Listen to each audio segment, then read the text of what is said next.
Hey everyone, it's a pleasure to welcome you all today for what promises to be an insightful and eye-opening discussion. Our guest is someone that I've had the privilege of knowing personally, a physician, a scientist, an educator who has dedicated himself to cutting through misinformation and bringing people the truth about nutrition and health. I'm talking about Dr. Peter Rogers. He's a board-certified medical doctor with a deep background in scientific research and a passion for evidence-based medicine. He's also the creator of a hugely popular YouTube channel where he meticulously analyzes dietary claims, he debunks myths, and he champions a low-fat, whole-food, plant-based lifestyle. And what sets Dr. Rogers apart is not just his expertise, but his commitment to critical thinking. And in an era where sensationalized headlines and cherry-picked studies dominate public discourse, he stands out as a voice of reason. He's holding even the most well-known nutrition gurus accountable to actual science. And he doesn't just tell people what they want to hear, he tells them what they need to know. So today he's here to share his insights and to challenge conventional wisdom, and as always, to back up every claim with hard data. So whether you're new to the world of plant-based nutrition or you're a seasoned advocate, you're going to learn something valuable today. So please join me in welcoming Dr. Peter Rogers. Hey, Pete, how you doing? Hi, good, thanks. Good. So today we're continuing to talk about his new book. Here it is, Food, Mood, and IQ, 100 Ways to Be Happier and Smarter. This is a great book. This is a continuation of a talk that he already gave on my channel, and I'll link to part one in case you missed it. The first talk is called Your Blood is Like a Milkshake. A Doctor Explains Why. So this is a continuation. I'll also put a link in the description to his book in case you want to get your own copy. Also, we're going to be doing another Q&A with Dr. Rogers on Saturday, March 15th. So stay tuned to learn how you can submit your questions and have Peter answer them. So Peter, what's been on your mind lately in the world of health and nutrition? Anything surprising? Yeah, a couple things. I've been reading a lot about the kidney, and the kidney has a lot of relationship to the brain. Both of them shrink as they decline in function. And that's rather interesting because we can't monitor the brain very accurately, but we can monitor the kidney very accurately. The glomerular filtration rate progressively declines as a person has worsening kidney failure. And many of the same things damage the kidney as the brain. So the point I'm finding interesting is potentially the kidney is a way to quantify, calibrate the progressive decline of the brain. So I've been studying that a lot, and there's very interesting things about it. So I'm going to talk about that in a future talk, but that's sort of like what's been on my mind. Great. I'm looking forward to that. So now, if you could sit down with your younger self back when you were first learning about nutrition, what's one piece of advice that you'd give yourself? Well, the best diet is low-fat, low-sodium, vegan, with no oil, because it prevents a whole bunch of things. And I have a lot of memories. You know, my mom died of cancer, and at the time I was a young guy, a little medical student. I basically just said, go to the specialist. And, my girlfriend's mother died of lupus, and all I knew at that time was go to the specialist. I never heard of Dr. McDougall when I was young. He's not in any of the medical books or any of this other knowledge we talk about, but they both probably could have been cured.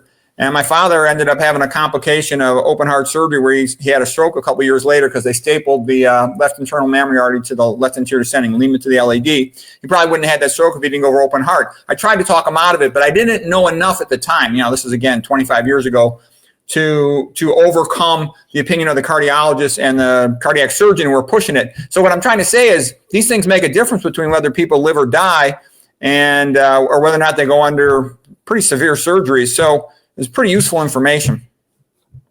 That's great. Very cool. Well, should we get the show on the road here? You want to share your screen and we'll get started? Sure. Okay, so this is where we left off last time on page 168 of the book. And we were talking about ion pumps and electrolytes. And the thing to know is that sodium is high in the extracellular matrix, about 140, about the same as in the blood, and it's 10 times higher than inside the cell. Potassium is just the opposite. And calcium is very high in the extracellular matrix. Okay, that'll end up coming up a lot when you start talking about how neurons work. Okay, so let's go to the next. Let me come down here. All right, so we're gonna move on though to some other topics here. We're gonna come back to those ion pumps. So here is a famous paper. This was written by Peter Quo. I learned about this from Dr. McDougall. Quo was a cardiologist in Pennsylvania in the 1950s. And he had studied some of the work of Ansel Keys that saturated fat was a major cardiac risk factor, and he decided to test it out in the blood. He checked the patient's blood lipids. Every 30 minutes, he would draw blood from their arm, and that was after they eat a high-fat meal. And these were cardiac angina patients. He was a cardiologist, and he wanted to see if they would develop symptoms, what had happened. So he plotted out the amount of fat in their blood, half hour by half hour through the hours, and then whether or not they got symptoms. And what he found was right when they had a maximum amount of fat in the blood, they had the maximum amounts of angina, cardiac chest pain due to ischemia, lack of blood flow to the heart. So this was another confirmation. He did subsequent studies too, showing about a 15 to 20% drop in the partial oxygen pressure in the blood when the person was fed a high-fat meal. And so that was done in the 1950s. And then back in the 1950s and 60s, they were just trying to figure out how the body works, what was going on. This is before all the corporations came in and started producing all this fake science and literature. Okay, so then in the 1960s, there was a couple of ophthalmologists, Ray Rosenman and Meyer Friedman. Again, I learned all this stuff from reading Dr. McDougall's books and papers.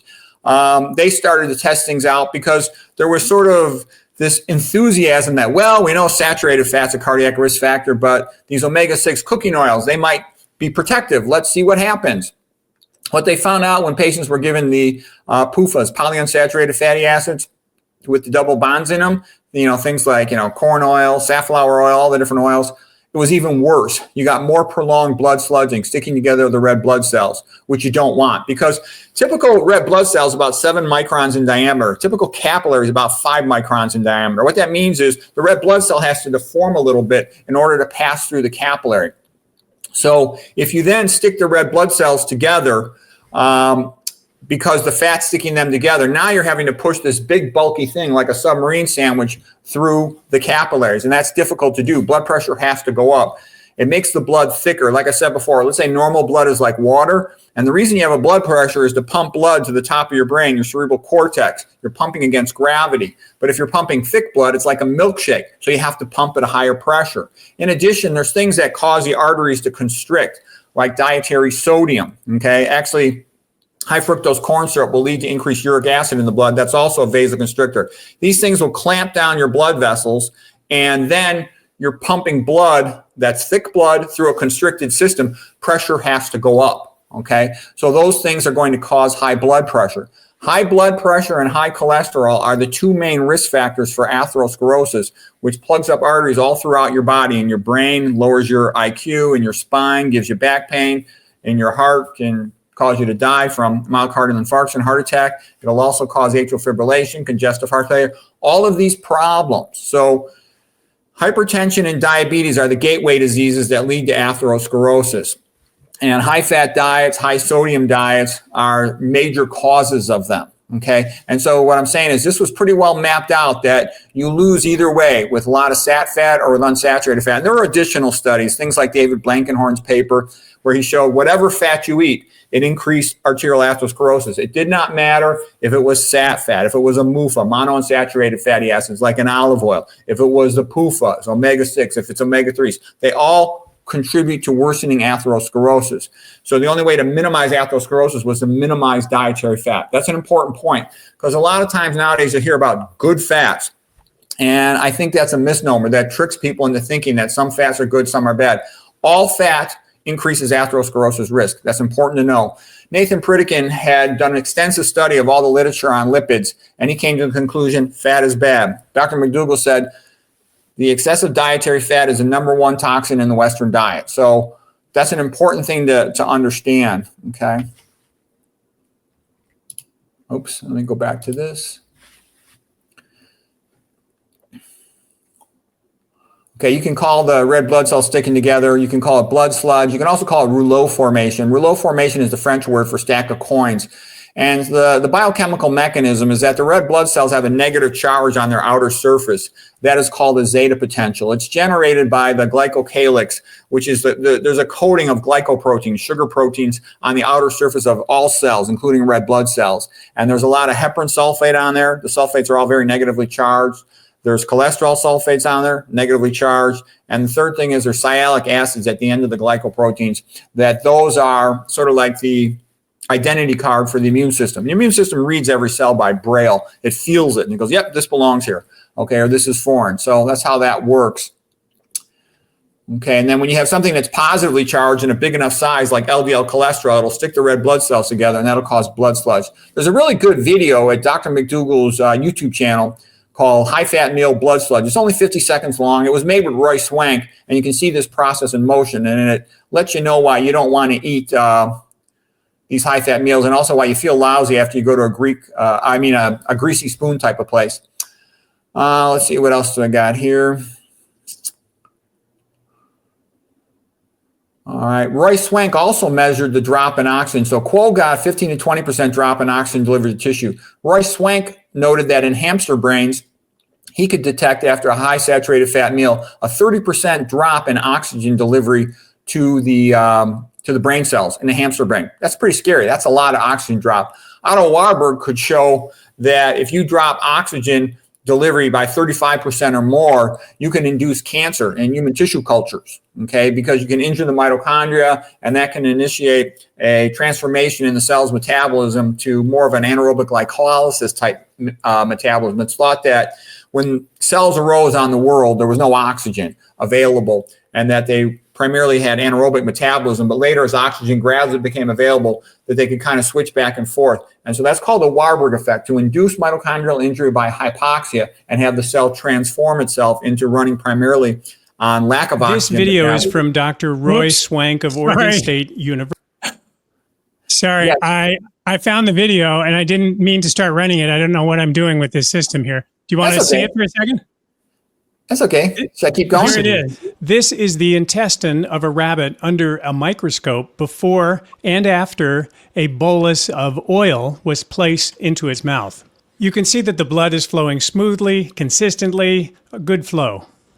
Now, within minutes, the blood turns into sludge, like 2050 oil on a cold day. You can see the blood flow even stopped in the capillaries and the tissue turned blue, indicating hypoxia, thus showing how significantly oil reduces blood flow in the intestine after just one dose. The blood takes 10 hours to resume normal blood flow. We may not quite understand the mechanism, but the result is that oil and fat consumption appears quite obvious from this microscopic video film. Or else That's why you go to a greasy spoon restaurant and you feel sluggish afterwards. That's also why it diminishes athletic performance. You can't deliver oxygen to your tissues adequately. You're going to have a drop in your aerobic performance. And this graph from Peter Quo also shows, when the green line at the bottom here is when they fed them just carbohydrates, they did not get any of this lipemia, and they didn't get the blood sludging. So that's why, athletes in competition, let's say an endurance event, carbohydrate is what they use for fuel, not this other stuff. It burns a lot cleaner. Here's a graph showing a plot of hematocrit, the number of red blood cells in your blood versus viscosity, blood thickness. The higher the hematocrit, the higher the blood viscosity, the thicker the blood, and that means the higher the blood pressure is going to be. If you're trying to climb a hill in the Tour de France, having a higher hematocrit will help you.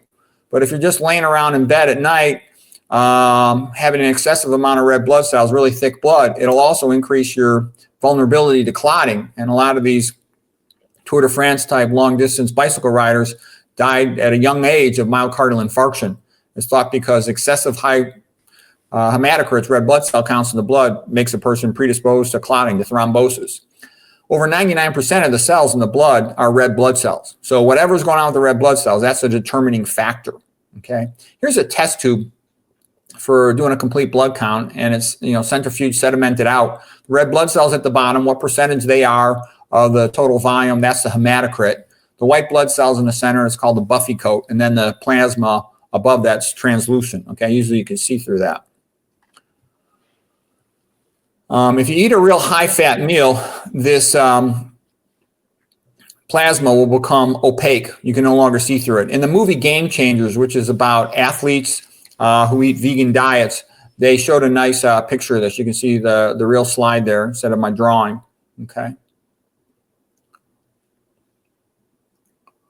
You can get increased chylomicrons right after you eat. That'll cause blood sludging. And also LDL cholesterol will cause blood sludging. Now I'm going to talk about some other things, okay? We talked about the tissue hypoxia. Oh, you'll also get some change in the red blood cell shape when you eat excessive amounts of dietary fat. You'll get a drop in the endothelial function, the synthesis of nitric oxide, which is the main vasodilator in your blood vessels. So you don't want that. Okay. I'll come back to leaky gut. It'll be easier to talk about these things when I'm looking at the pictures. Otherwise, it'll be a little too complicated. Okay. Oh, so just one thing to know about psychological stress. The way you can remember what happens with psychological stress is the metaphor is to be chased by a tiger in the dark. And so if you're being chased by a tiger in the dark, the only thing that matters is to survive for the next, 15 minutes, 30 minutes, climb a tree or whatever you're going to do. So your body forgets about long-term things. It's not interested in the immune system at the moment, okay? It's not interested in growth hormone at the moment. You'll increase fibrinogen, a blood clotting protein, in case the tiger scratches you so you don't bleed out, and a couple other clotting factors as well. Factor VIII, antihemophilic factor, von Willebrand factor, and you'll also get more platelet activation, okay? And the relevance is that you become more prothrombotic. So excessive psychological stress makes a person more prothrombotic. Prothrombotic is bad. That means predisposed to clotting. That means an increased risk for a heart attack or a stroke. There's things that counteract that, but you should be aware that excess psychological stress does that. And then there's things that are equivalent to psychological stress. If you're sleep deprived, you elevate the same hormones. When you're stressed out, you get an elevation of cortisol because that raises your blood glucose and your blood lipids, so your body has more energy available so you can run and climb the tree to escape from the tiger. It also increases your catecholamines. Those are epinephrine, norepinephrine, same thing as adrenaline, noradrenaline. They make your heart beat faster and they make your heart contract more strongly, and they vasoconstrict parts of your body that doesn't need blood flow. Like you'll clamp down on the blood flow to the gut. You'll clamp down on blood flow to other non-essential areas other than what's going to help you survive for the next 30 minutes. Okay. And so when you're sleep deprived, you raise the same hormones, cortisol and catecholamines. When you drink caffeine, it's a stimulant, you get increased cortisol and catecholamines. Okay. So that's why, if you got to drive a long distance and you're kind of sleepy, yeah, caffeine can save your life. It'll wake you up. But just as a habit for stress, it's kind of stupid to drink caffeine because you're just making it worse. You're raising more of the same hormones. Okay. And then the same patients, they get all the same diets. I can tell you, as a doctor in the United States over 30 years, most of the patients all have the same diets. By the way, I'm 61. I have no medical problems. I don't take any pills. If you just said to me, like, let's say you say, oh, Pete, I need you to do a procedure. Can you go out in this room? Can you go in the other room? There's a patient there. You need to do the case. The other doctor can't do the case or is busy or whatever. I wouldn't even look in the chart. I would automatically assume the patient's probably overweight. They're probably hypertensive. They're probably pre-diabetic or diabetic with a fatty liver. Okay. Those are the things that almost all of them have. They probably got, abdominal pressure syndrome. They probably got degenerative joint disease of the spine, degenerative disc disease, et cetera. Okay. And they're probably cognitively slow. I wouldn't even have to look. That is just the typical patient in Western society. Here's a paper about blood flow called myeloperoxidase reduces endothelial glycocalyx thickness dependent on its cationic charge. Okay, so what does that mean? They feed the patient a high-fat meal, and it will activate the neutrophils. Neutrophils are the most common white blood cell. They're about 65% of your white blood cells. They're the main sort of defense cell that's just floating around in your blood. And once they're activated, the neutrophils release myeloperoxidase, MPO, and it's highly cationic. Cationic just means positively charged, okay? It's going to bind to red blood cells and distort their shape, okay, because it binds to the glycocalyx. Remember, the glycocalyx is very negatively charged.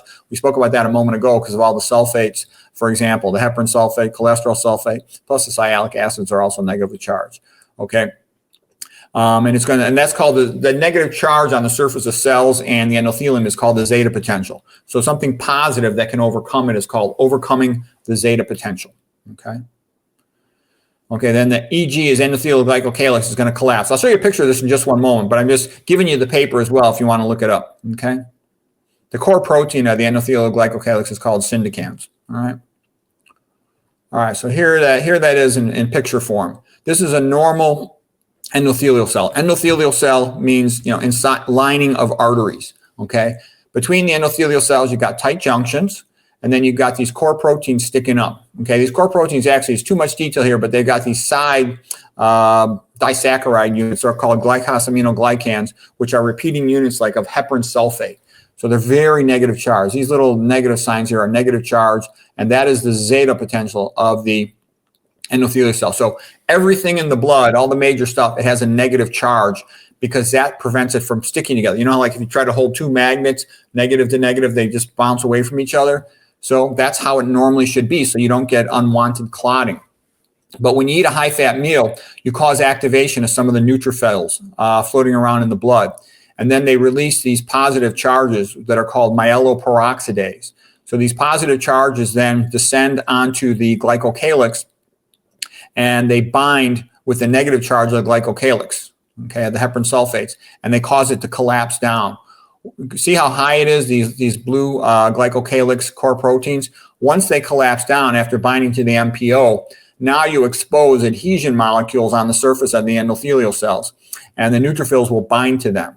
This is very bad. This means that it's going to be a lot harder to get blood flow through these capillaries, and if this inflammatory cascade continues, it's going to break open these tight junctions, and you're going to start having white blood cells flood into the subintimal space, subendothelial space. All of that is bad. You don't want that. You want nice, happy blood flow with good oxygen delivery. A collapsed glycocalyx means trouble for your tissues. They're not going to get as much oxygen as they want. And by the way, atherosclerosis is a blood clot. That's something you need to know. Anything that increases the tendency of blood to clot will increase your risk of atherosclerosis. And what I'm describing to you is what is called atherothrombosis theory. The best researcher in the world for this is Gregory Sloop. But, you know, I did a fellowship in imaging-guided surgery at Harvard, interventional radiology with the emphasis on vascular disease. And I can tell you, I didn't really have a deep understanding of atherosclerosis until I started to read atherothrombosis theory. And it makes everything make sense. Because I look at CT angiograms, MR angiograms all the time, catheter arteriograms. And, you know, on a CT angiogram, for example, you can't tell atherosclerosis apart from a blood clot. And that's because they're the same thing. And the pathologists that look under microscopes will tell you the same thing. Same thing with William Roberts, the famous cardiac pathologist from Texas. He'll tell you exactly the same thing. He wrote a fantastic paper, something like 2,000 coronary arteries at autopsy from patients who died of myocardial infarction and ischemia-related arrhythmia. And he says exactly the same thing as Sloop. You look at it under a microscope, atherosclerosis, it's a blood clot. Okay, and that, it makes complete sense. So if you study it, you need to know that to make sense out of it. Okay, here's another paper. Single high-fat meal provokes pathological erythrocyte. Erythrocyte is red blood cell remodeling and increases myeloperoxidase levels. Implications for acute coronary syndrome, like for acute cardiac angina, unstable angina, and a heart attack, okay? Let's see here. Let's see what the pictures show. All right, so what that meant is the high-fat meal leading to increased MPO, the myeloperoxidase, interacting with the glycocalyx of these cells, it's going to distort their shape. So here's a normal red blood cell. It's kind of circular from the side view, kind of discoid, if you will. And you'll get, when you eat the high-fat meals, it'll start distorting the shape. You get some small RBCs, but more importantly, you'll get these like spikes coming out of the side of the RBC. Acanthocytes means just a few spikes. Echinocytes means all the way around. And that's bad. These are not going to deliver oxygen as effectively. So the point I'm making is these high-fat meals, especially saturated fat, they cause quite a distortion of blood flow. And that's a big deal. Every organ in your body needs good blood flow to function effectively. And it's especially the case if you have tissue that's trying to heal from an infection, heal from a fracture, or whatever the problem is, you want good blood flow delivery. So and doctors don't know this. This is so basic. Surgeons don't know this. I've talked to tons of them. It's like you want to heal a wound, you want to heal a post-surgical site, you want something to function well, like your brain, then you want optimal oxygen delivery, okay? Meaning that your blood flow has to be good, okay? You get good blood flow eating a low-fat diet. You prevent the blood sludge problem we just talked about. You don't add sodium because that'll contribute to causing vasoconstriction, especially if you add a lot of sodium. I talked about high fructose corn syrup will also lead to high amounts of uric acid in the serum, and that's also a vasoconstrictor. That also causes insulin resistance. You need to have vasodilation after a meal so that the food can get into all the muscle cells. All the muscle capillaries will be opened up and they'll have access to take up the glucose. If you vasoconstrict your muscles after you eat, then you can't get the glucose and the insulin into those capillary beds, and then you can't get the glucose into the muscle, and you have prolonged postprandial, prandial means eating, postprandial hyperglycemia. Okay, the plants have all the stuff you want to vasodilate. They got the potassium, P for plants, P for potassium. Okay, it's a vasodilator. You got magnesium, which is located in the center of chlorophyll, so it's always in your plants. You got plant nitrates, which are precursors for nitric oxide. These are all vasodilators. They open up arteries, exactly what you want. You got the fiber. Fiber prevents leaky gut, so that way you avoid all this postprandial endotoxemia, bacterial endotoxins like LPS and LTA, which are prothrombotic. And they're also irritants to the brain. They'll lead to brain fog, okay? So you want to avoid all the things that cause leaky gut, and you want to get the fiber. You know, Jeff Nelson has a good quote: "Fiber is life, pharma is death." And fiber does so much more than people think it does. It doesn't just protect the gut barrier; it also protects the blood-brain barrier. Okay. I think I might have a slide here, but I'll just say it in case I don't have a slide coming up. You start out having the fiber goes into the gut, and it is eaten by the good bacteria. They convert some of it into short-chain fatty acids, in particular butyrate. It's a 4-carbon fatty acid. It's like a butanoic acid. Okay, that is taken up by the enterocytes, the gut lining cells. They make it into tight junctions. The extra butyrate then goes into the blood, and it travels to the brain. And the brain endothelial cells, they also make it into tight junctions. So you have a intact blood-brain barrier. That's exactly what you want. The worst is when you have a leaky gut, then you get bacterial toxins get into your blood, and they also travel to your blood-brain barrier, and they have some access to the periphery of your brain, and that can cause brain fog, and it can cause brain inflammation, neuroinflammation, okay? You don't want to use fluoridated toothpaste or mouthwash. Nathan Bryan talks about this. Dr. Caldwell Esselstyn talks about this, because you'll destroy the bacteria on the back of your tongue. When you eat plant nitrates, they come in as NO3. Here's NO3, nitrates. And then they're converted on the back of your tongue by those bacteria to nitrites. Then they go down into your stomach, and the stomach acid helps convert them to nitric oxide, NO. And then the NO goes into your blood systemically. That means throughout the body, and it opens up arteries. You feel good. That's also why, like when you walk out in the sun, you feel good. It's because you got subcutaneous precursors of nitric oxide in your skin, and they are released into the blood. So you get this total body vasodilation, good feeling. Okay. Whereas people who use these types of toothpaste and mouthwashes, that actually increases their blood pressure because they're losing this systemic vasodilator that they should be getting from their plant foods.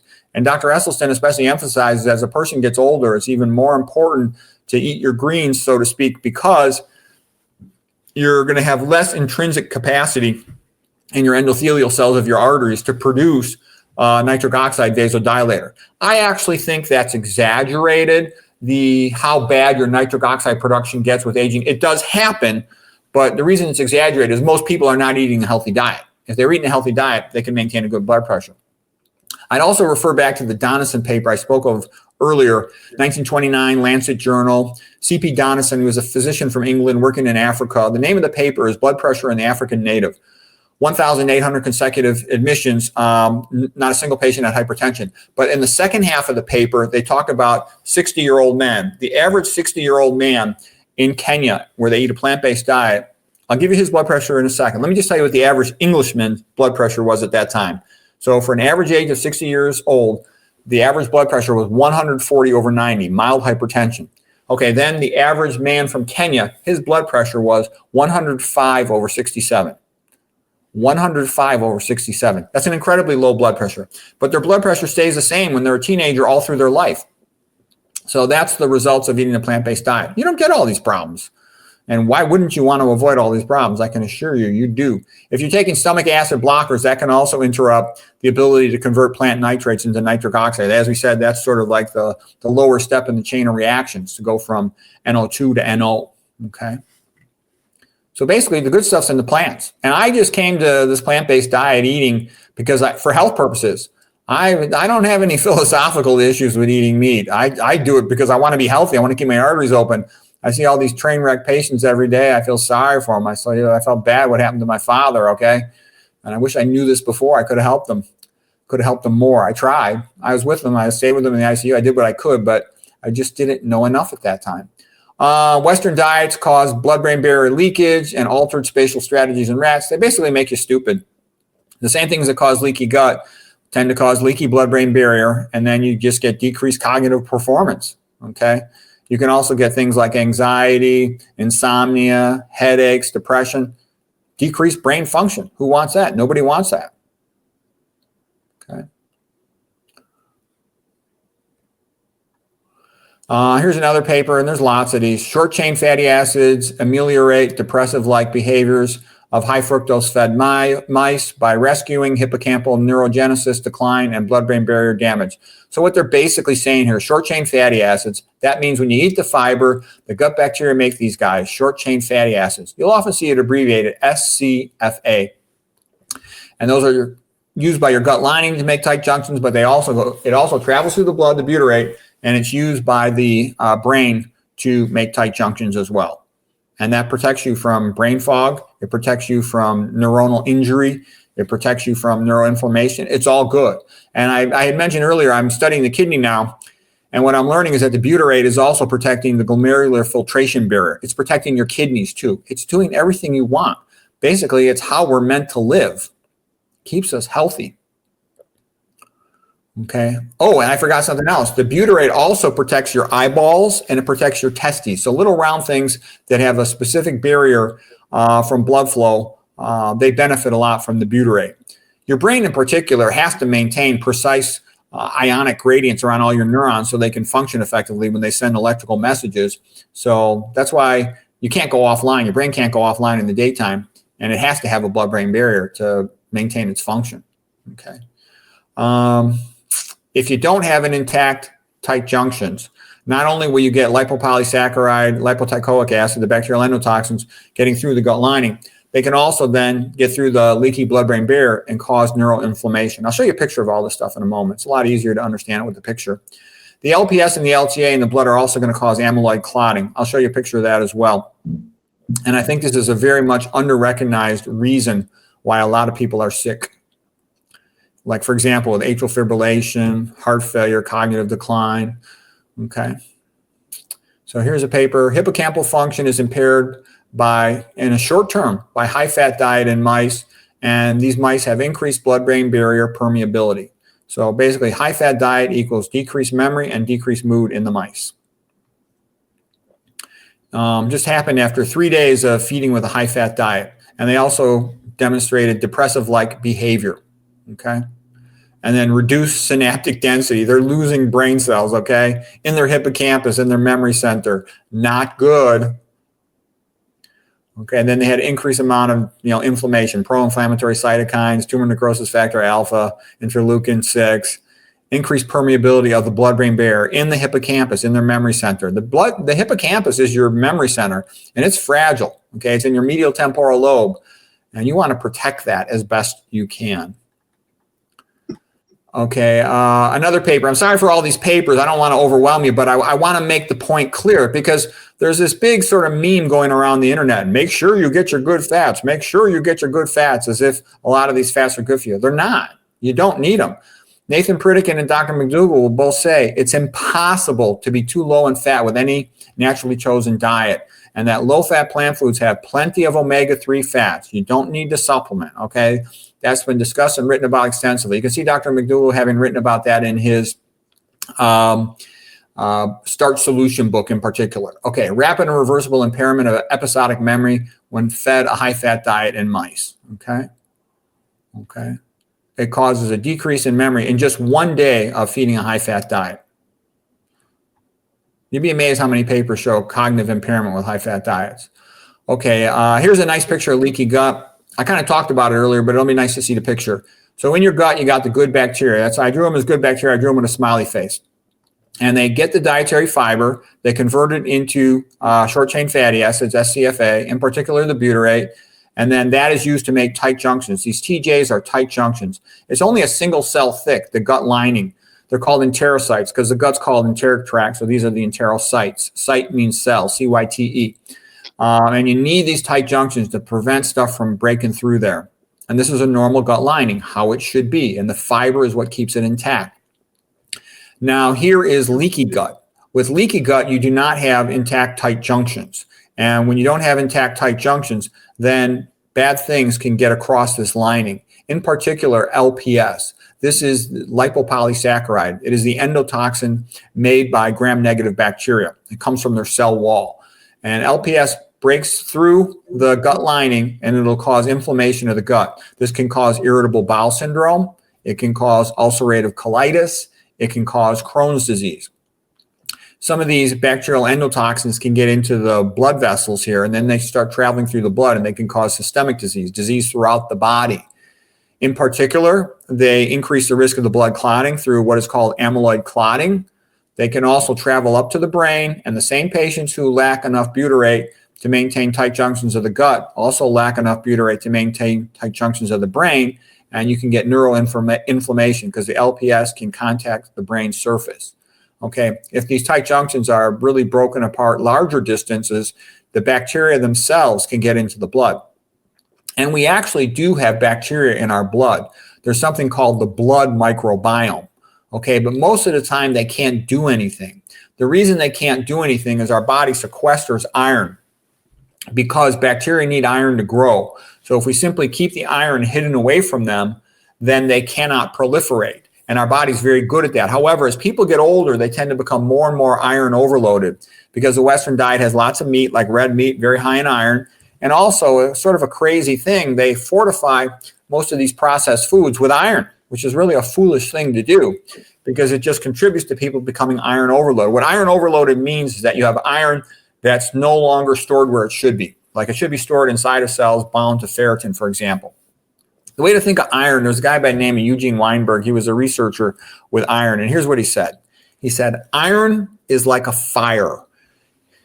In your house, you want iron in the fireplace to keep your house warm, in your furnace. Okay, you want iron in your stove as a fire to cook your food, but you don't want it anywhere else because it burns things down. Okay, and that's what it's like when you have excess iron in the body. So if you have free iron floating around in your blood, non-transferrin bound iron, that transferrin is the blood carrier protein, it will start to initiate chemical reactions, in particular something called ferrous redox cycling. It's a transitional metal, meaning it has a variable valence. So it goes back and forth between Fe2 plus Fe3 plus Fe2 plus Fe3 plus. And in so doing, it's giving off electrons, which initiate something called the Fenton reaction. Fe for Fenton, Fe for iron, that's how you can remember it. And that will generate hydroxyl radicals, and you'll start all these cascades of harmful reactions when you have excess free iron around. Plus, it causes abnormal blood clotting. The reason I'm going through this is that's what kills people. The reason people die most of the time is because they have a blood clot. A heart attack is a blood clot in the heart. A stroke is a blood clot in the artery of the brain. So what I'm saying is all of these things that increase blood clots are what kill people. Okay, so when you have elevated LPS in your blood postprandial because you got leaky gut, that increases your risk of clotting off an artery.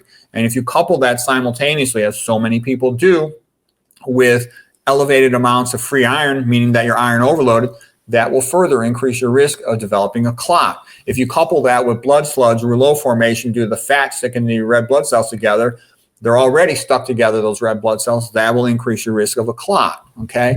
If you add to that other things like sodium constricting the arteries, also activating the platelets, making them more prothrombotic, that will increase your risk of a clot.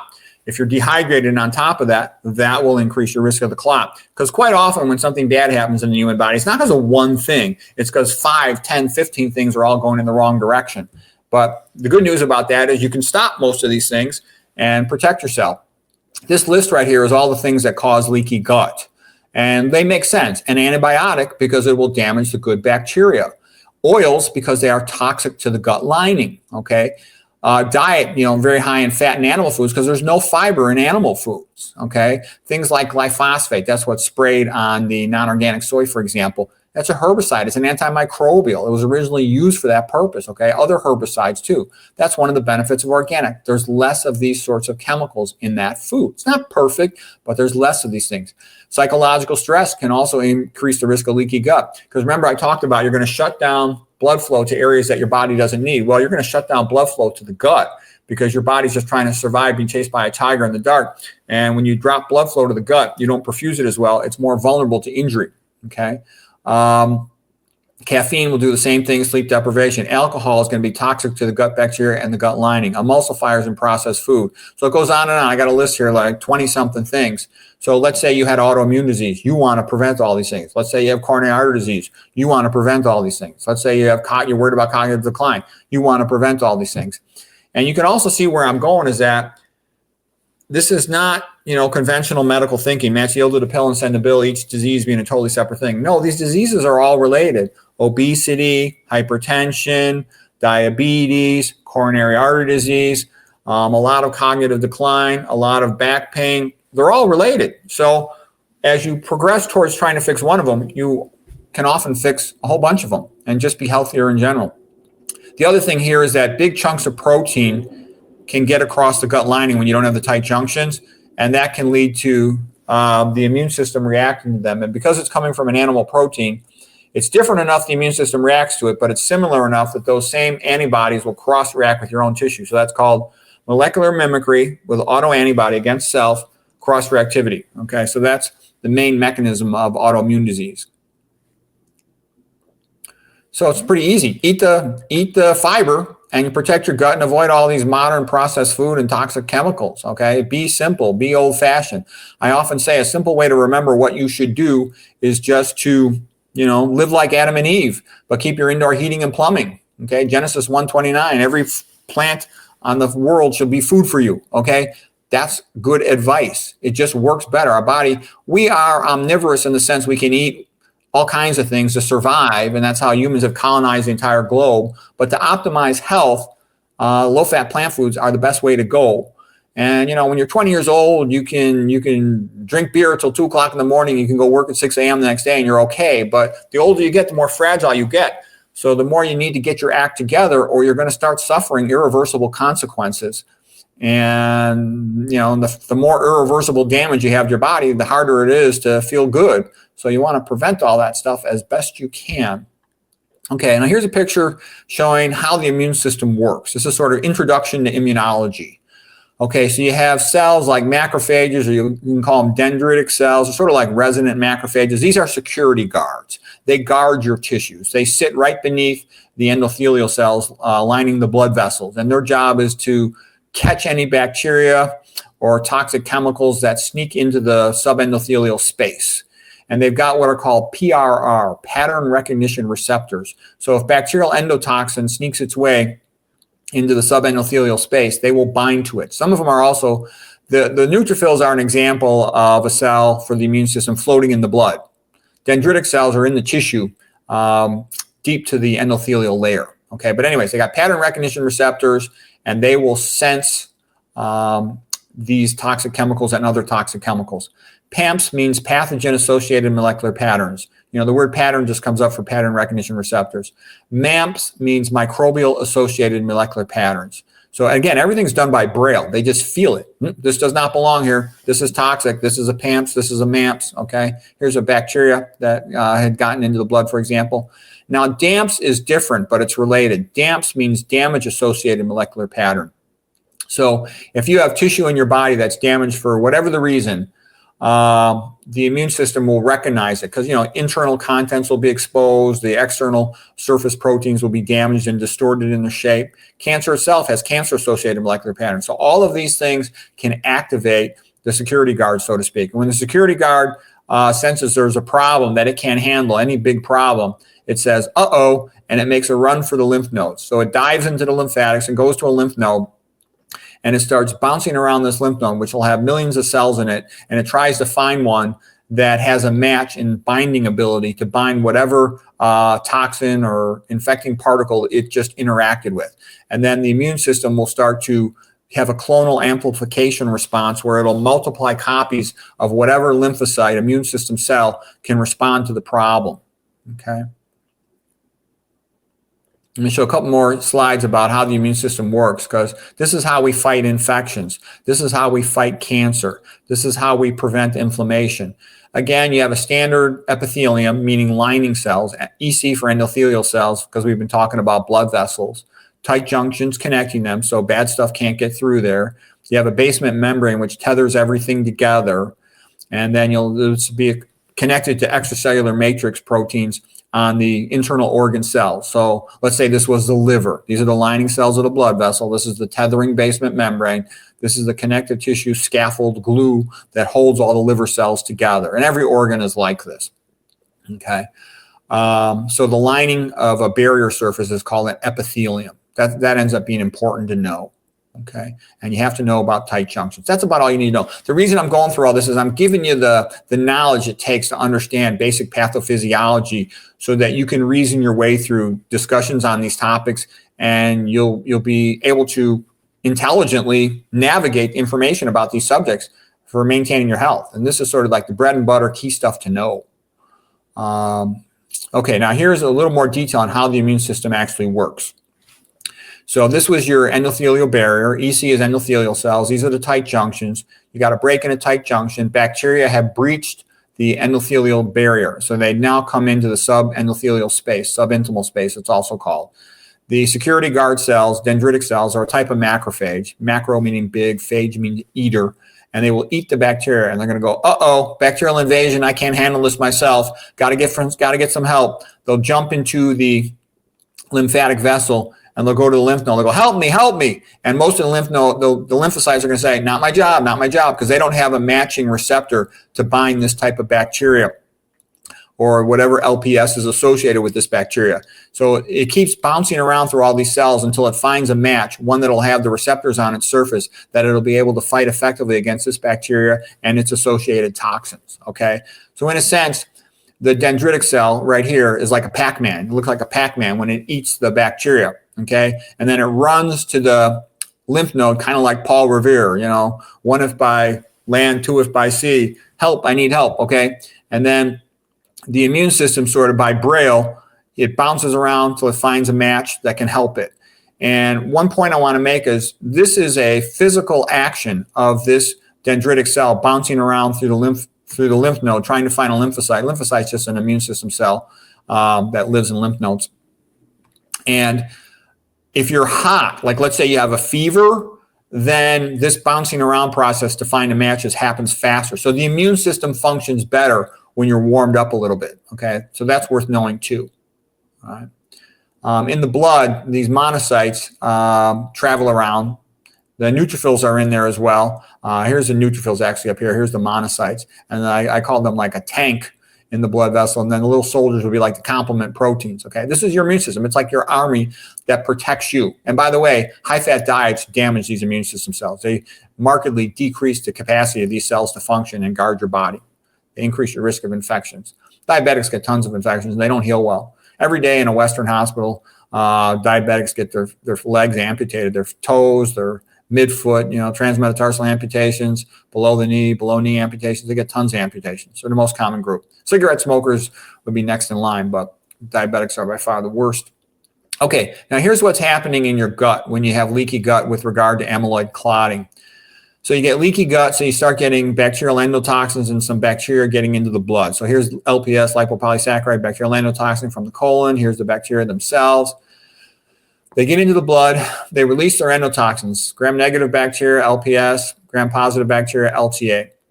And these interact with the blood clotting protein. These blood clotting proteins are always floating around, okay? And they're floating around in the fibrinogen form. So fibrinogen means it's a precursor protein. When it's activated, it becomes fibrin. Okay, so there's a lot of things that float around in precursor forms because you don't want them active unless there's a problem. But LPS and LTA will have this massive catalytic effect to increase activation of fibrinogen, and it'll change it's called secondary protein structure from alpha helix, which is cylindrical, looks like a slinky, to beta pleated sheet where it becomes flat like a deck of playing cards, and they then stack up on each other.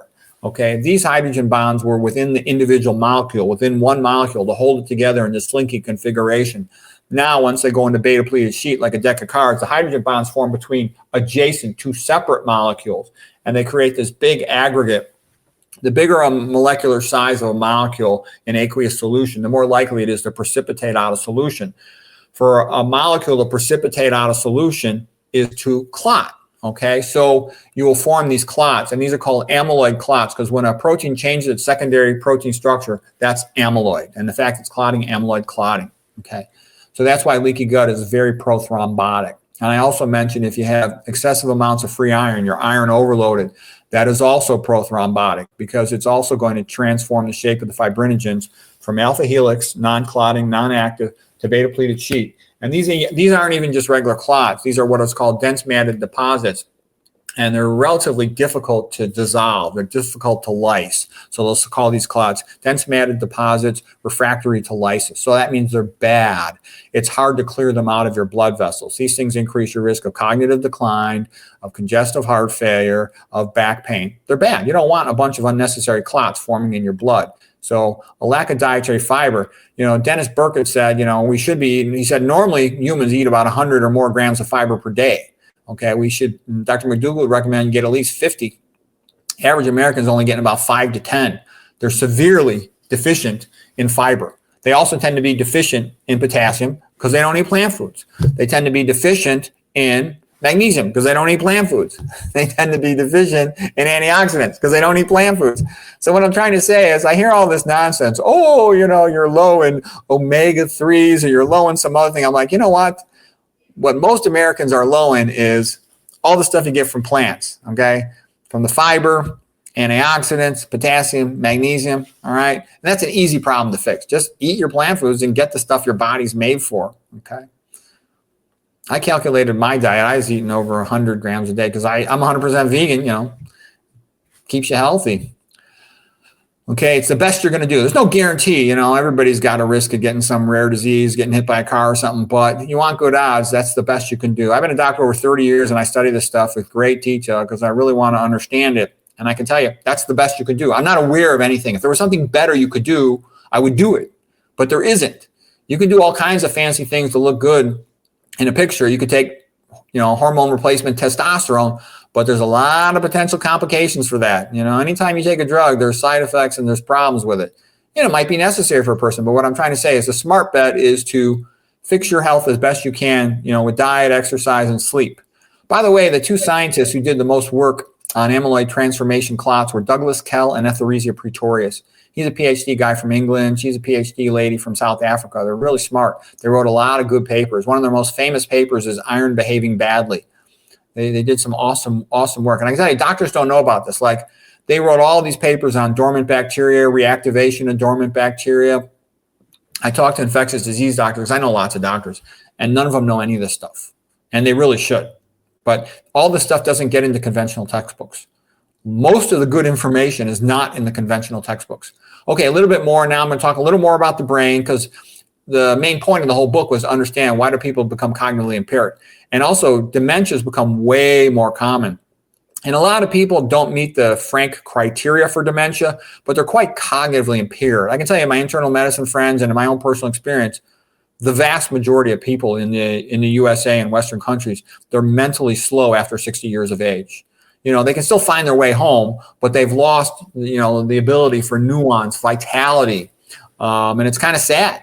They sit there, they're kind of pathetic, and they're usually on an irreversible decline, crash and burn. So you want to try to get your act together before you've lost your sort of vitality, your energy, your smarts, your curiosity, your vigor to turn things around. You want to turn it around before you have irreversible damage. So anyways, here's a microglia in the brain. These are the equivalent of a dendritic cell in the other tissues. And they're the security guards of the brain. Normally, they're just resting. You want them sleeping like the Maytag repairman. Take a nap. Everything's fine. Don't bug me. Okay. They help a little bit with neurogenesis, formation of new neurons, synaptogenesis, formation of new synapses. You don't want them primed. Once they're primed, that means something bad happens. So imagine you had a security guard guarding a building at night. Okay. And he starts hearing funny noises. Now he's alert. He's on the edge that he thinks there's a problem. That's priming microglia from some minor insult to the brain, like leaky gut, leaky blood-brain barrier, etc. The brain cells can become fully activated with excessive psychological stress, like PTSD, post-traumatic stress disorder, and with other inflammatory causes. When you got LPS, bacterial endotoxin, LTA, if there's a traumatic brain injury, you got to be real careful. If you have like somebody in your family, an athlete, a kid in high school or grade school, or college playing football or some other sport, and they get their bell rung, so to speak, a concussion, they need to take a lot more time off than was previously thought. because their microglia become activated, and they're highly vulnerable to the risk of a more severe injury with a recurrent traumatic brain injury episode. Okay. There's other chemicals, like this is atrazine. That's what's sprayed on non-organic corn, and it's bad. That's the one that Tyrone Hayes showed that that can turn the male frogs into female frogs. It's bad. And not only that, atrazine is a mitochondrial inhibitor, inhibits complex 3. That's bad. Mitochondria are foundational to life. They make your energy. If the mitochondria dies, the cell dies. Okay. So, I mean, what a talk about a triple whammy bad hat trick. Mitochondrial inhibitor, okay, powerful feminizer, estrogenic, and activator of microglia. Bad, bad, bad. That's why I would never eat non-organic corn. And then what do you think is used, that non-organic corn, to make high fructose corn syrup? Okay. And you get some residuals of that. Not good.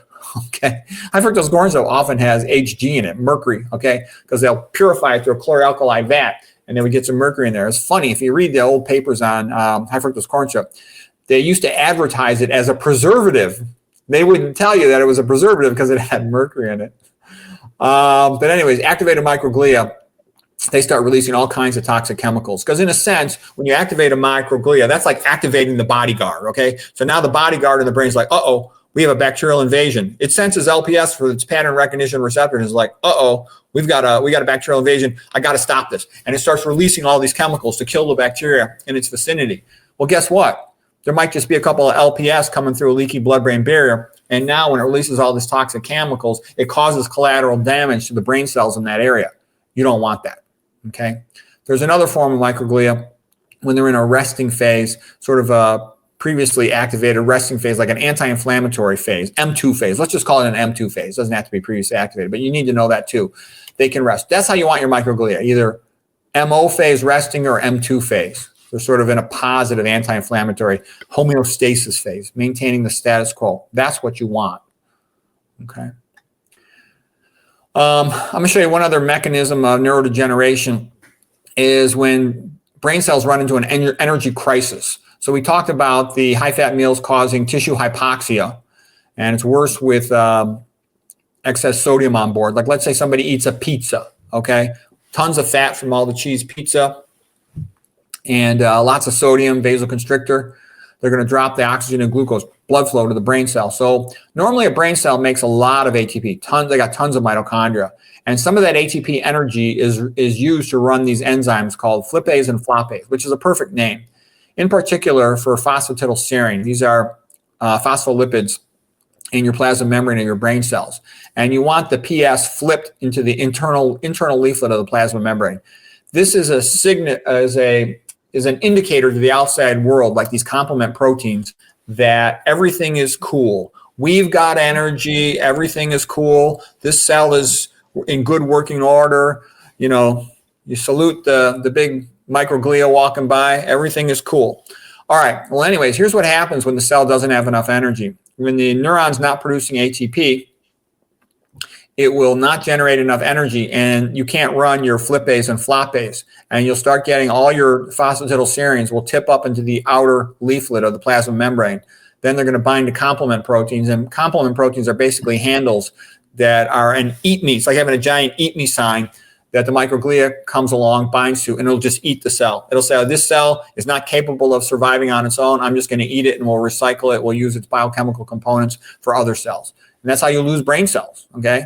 You know, you'll have copies of a memory, you know, something from when you were a child stored on several different neurons, but you keep eating those neurons like this, that memory's gone, and you can't get it back. There's no medical, surgical, whatever that's going to bring that neuron back. So you don't want to lose those neurons.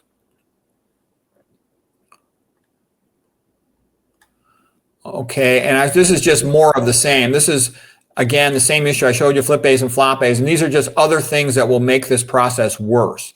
If you have excessive amounts of stimulants, the cell is going to burn through its ATP more quickly, and it's going to be more likely to not have enough ATP to run flipase and floppase, okay? If you got SERCA inhibitors, that's sarcoplasm, endoplasmic reticulum, calcium ATPase. I know that's a big word. All it means is the endoplasmic reticulum of the cytoplasm of the neuron, the brain cell, that you want to pump calcium into it to lower the calcium levels, to lower the activity level of the neuron so it's able to turn itself off.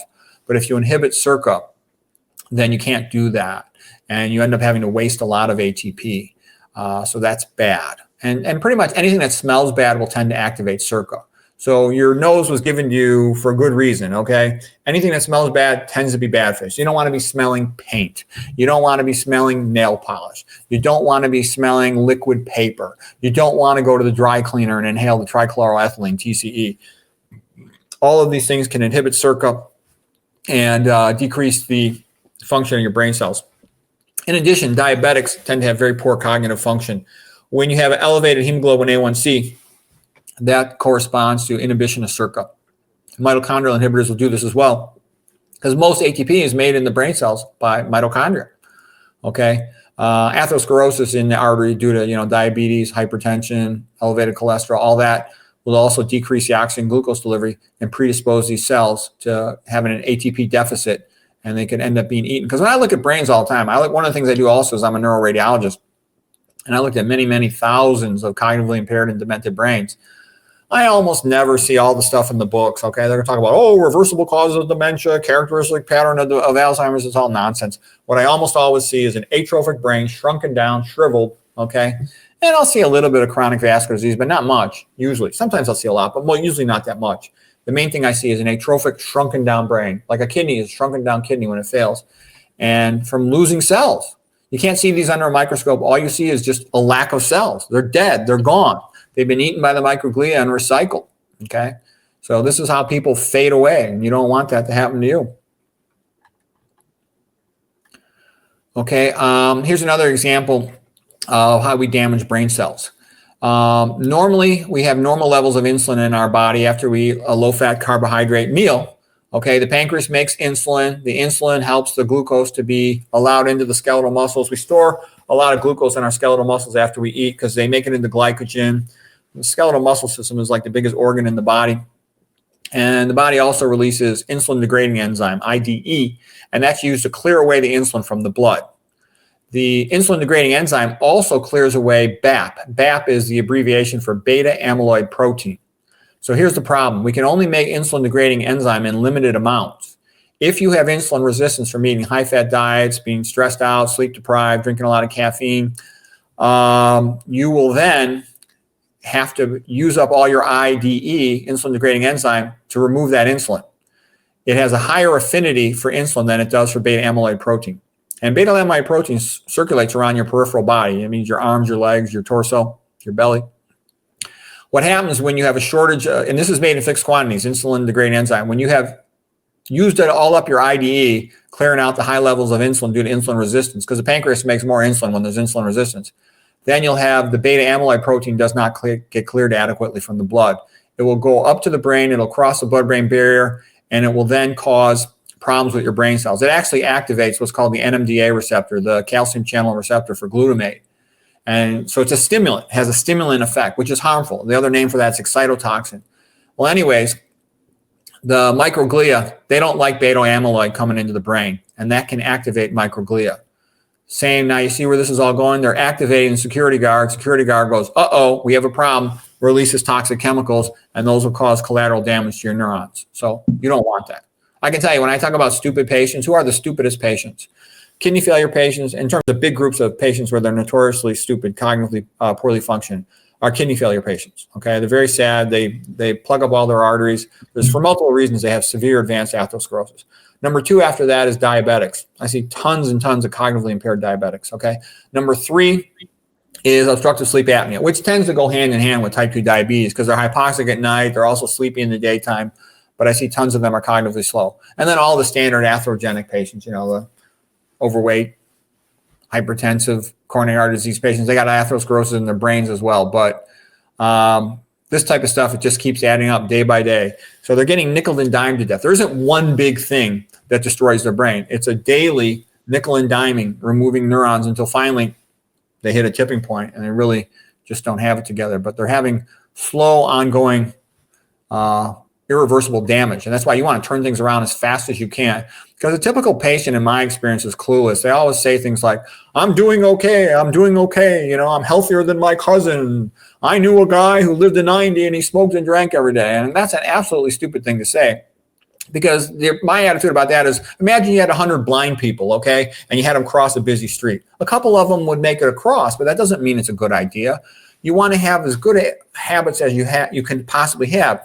And to me, it's like you say to yourself, okay, almost everybody is fat, sick, and stupid, okay, by the time they hit 60. I don't have to be like that. All I got to do is eat these plant foods, have an attitude of gratitude. I'll do it. Thank God there's a way to avoid inevitable, rapid destruction with aging. And there is. You should be grateful for it. And, McDougall pointed it out too. He said, eat 90% of your calories from starch, 5% from fruits, 5% from vegetables, and that'll make you healthy. And then in the meantime, you can start studying on your own and learn more about nutrition and health. But just do that first, and you'll get healthy fast. And that's great advice. And he figured out that the high starch diet was the key to health. And he's right. All big, healthy populations, that's what they do.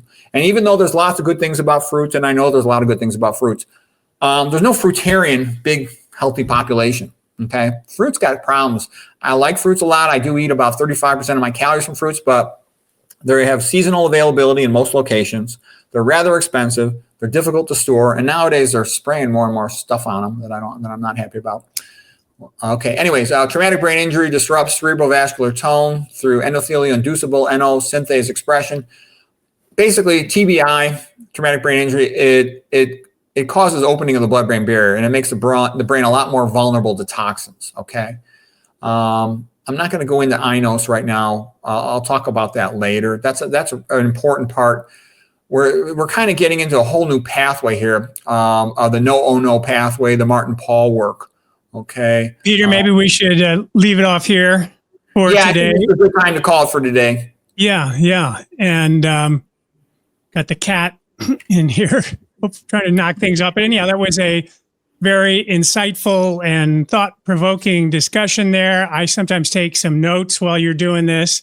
And I'm going to run through my notes real quick because you started out talking about ion pumps, and Dr. Kuo, was it, in the 1950s, yep. I think, who did this study on saturated fat and tested blood lipids every 30 minutes and found that the angina corresponded with the amount of fat, especially saturated fat, in the blood system. And the more fat in the blood, the more angina, and that you had a 15 to 20% reduction in blood oxygen after a meal. You talked about Ray Rosenman and Dr. Friedman and, are omega-6 protective? No, they turned out to be worse, in fact.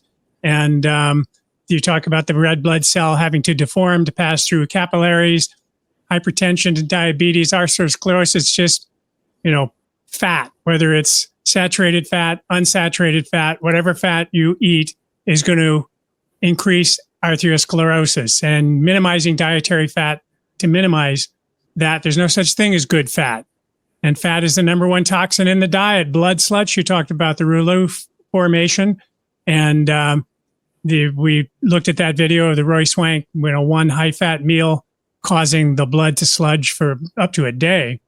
And you talked about what goes on with red blood cells being a determining factor. A high-fat meal, plasma becomes opaque. You can't see through it. Thickness is not good. You don't want thick blood. You don't want blood sludging. LDL, there's other factors that can cause this to happen. Too much fat changes the shape of your red blood cells, something, again, that you don't want. Excessive stress can increase clotting, sleep deprivation, caffeine.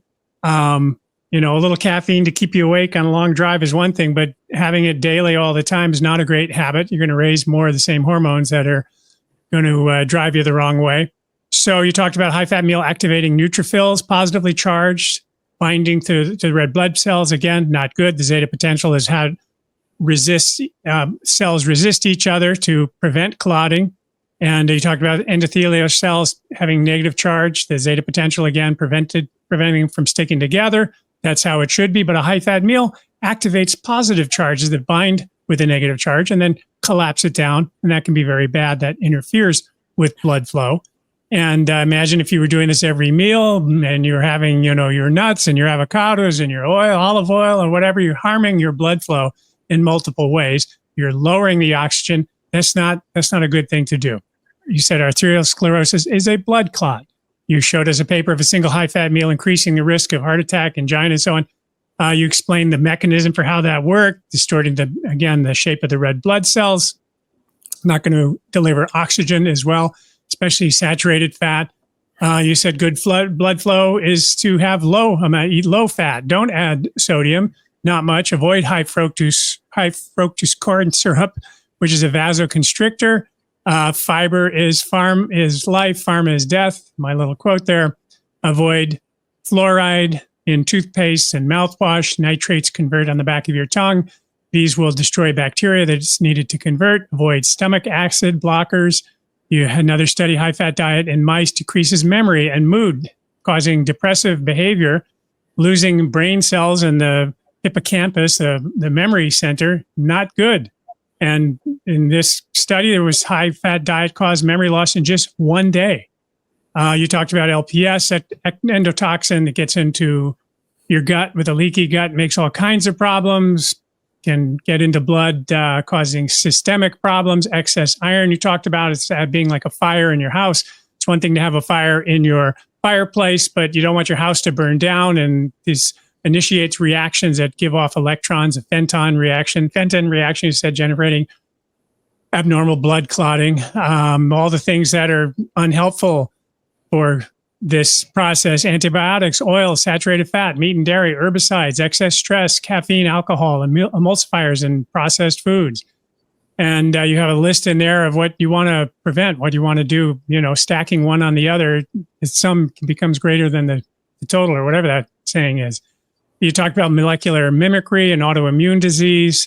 Basically, you said eat fiber, protect your gut, avoid processed foods, live like Adam and Eve, keep your indoor plumbing and heat. But another thing that was interesting, you said fever is helpful, that immune systems work faster when you're warm. So the immune system knows what it's doing.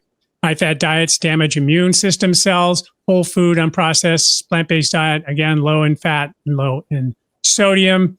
And Peter, I know I speak for everybody here when I say that we appreciate not just your depth of knowledge, but your integrity and dedication to helping people make informed decisions here about their health. So a huge thank you for taking the time to be here today and sharing your wisdom. And to the audience, I want to say thanks for watching. Like this video, subscribe, go over to Peter's channel, watch some of his videos, pick up his book. We'll see you on the next one.